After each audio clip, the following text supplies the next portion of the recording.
A royal charter was issued for what became the Massachusetts Bay Colony in 1629.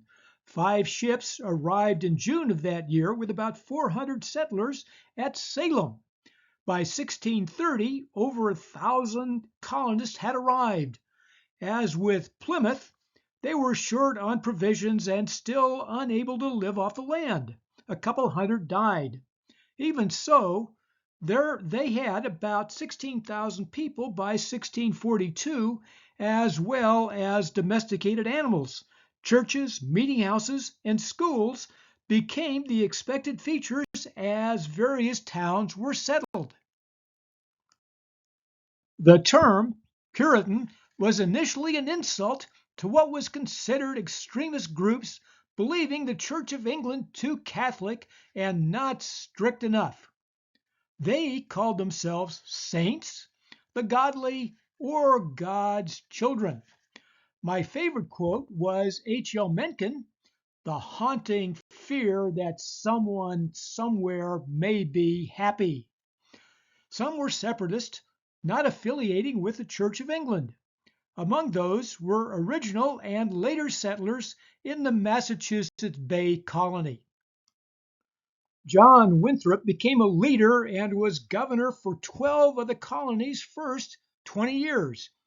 Winthrop would preach the settlement was a model of Christian charity and a city upon a hill, with Winthrop focused on responsibility. A shining city upon a hill became a later ideal of American exceptionalism. Considered a moderate, he still favored authoritarian and religiously conservative rule. After the Pequot War of 1636-8, Winthrop kept 3 Pequots as slaves and shipped more as slaves to the West Indies. He acquired considerable land and engaged in the fur trade. The Puritans migrated mainly for religious reasons. Somehow, this apparently meant that God would provide. Unfortunately, Mother Nature proved to be merciless. Just for good measure, the indigenous people died from smallpox and other diseases when contact was made and weren't treated particularly well. Even when indigenous people were friendly and willing to barter, the colonists, as likely as not, turned them into enemies. As usual, the early Puritans arrived with poor provisions and limited ability to take advantage of the food around them. Later promoters wrote about what provisions were needed. Why this only happened after thousands died of starvation and disease in the New World is a mystery to explore. One reason was the cost of the voyage, from £3 to £10 for all needed provisions. That included salted beef, pork and cod, bread, dried peas, cheese, oatmeal, hardtack, mustard, vinegar, and beer. More expensive provisions would include sugar, nutmeg, cinnamon, pepper, eggs, rice, and lemons to prevent scurvy.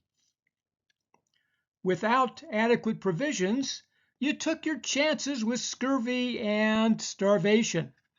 Also, the honesty of the promoters and ship captain and sailors was unknown. Survival and thriving depended on who you were and when and where you arrived. Elites expected a fine life. Except for the earliest landings, they could expect the welcome wagon, but also fully provisioned. Poor people fleeing oppression took their chances. Religious folk tended to not be overly empathetic or tolerant. Colonists brought seed from the Old World that could include wheat, barley, oats, onions, carrots, cucumbers, and more. A list of seeds requested by John Winthrop included 59 grains, vegetables, herbs, and flowers. They usually found out that the native crops, beginning with the 3 sisters, were the most productive. They also used the native nuts and berries without realizing these were in fact from indigenous orchards. Cooking usually happened in a big iron pot in the fireplace, with the pottage expected to last for several days. Porridge might include cornmeal, salted meat, and vegetables. Wild game and seafood appeared often, with meat rotated on a spit over hot coals. Expanding trade added livestock, sugar, fruits, wines, beer, and rum. Ciders were usually homemade, usually with apples, while beer could be made from corn. Recipes for clam chowder included salt pork, onions, and hardtack for thickening. Potatoes did not arrive until the 18th century. Corn could be cooked as mush, hominy, hasty pudding, ash cakes, or johnny cakes. Ash cakes used cornmeal and water wrapped in corn husks, then cooked on the hearth. Mush or hasty pudding could be thick porridge of cornmeal with milk and water dressed with molasses, gravy, or grease. Hominy was a type of dried corn soaked with lye. It could be eaten as kernels or ground for grits or into flour. Johnny cakes were cornmeal flatbread. Many of these had indigenous origins. English steamed puddings were modified to use chopped cranberries, cornmeal, and molasses. William Braxton arrived in Pennsylvania in 1623. He settled on Beacon Hill a couple years later, then invited later colonists to Boston, which had natural springs. Consequently, Boston was considered settled in 1630, receiving the land from the Chickasaw. Bostonians believed in democracy, and town officials were chosen annually. In the nearby towns, buildings included churches, schools, and meeting houses. Puritans did not favor religious tolerance, and preachers found just the topics to irritate the grandees.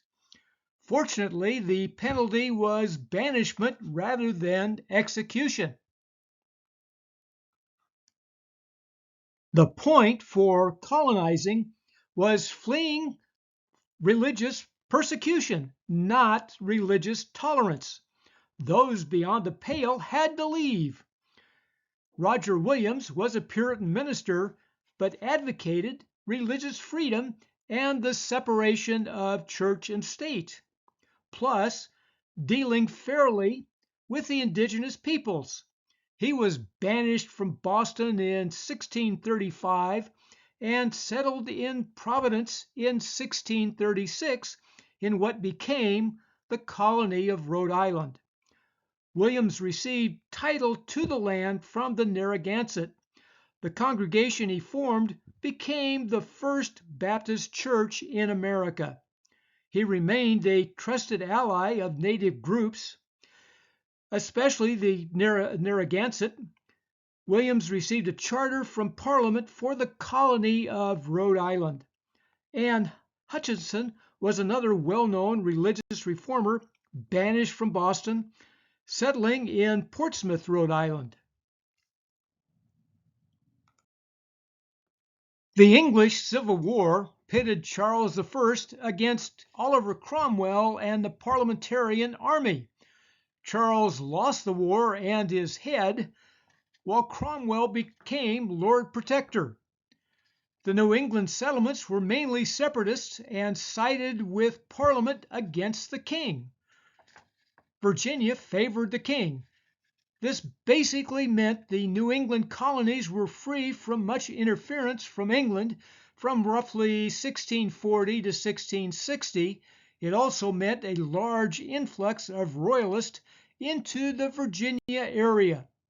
Thus, two areas of colonies with different cultures. We'll backtrack to Dutch adventurers early in the 17th century, including Manhattan, then consider the remaining English colonies on food history and mystery.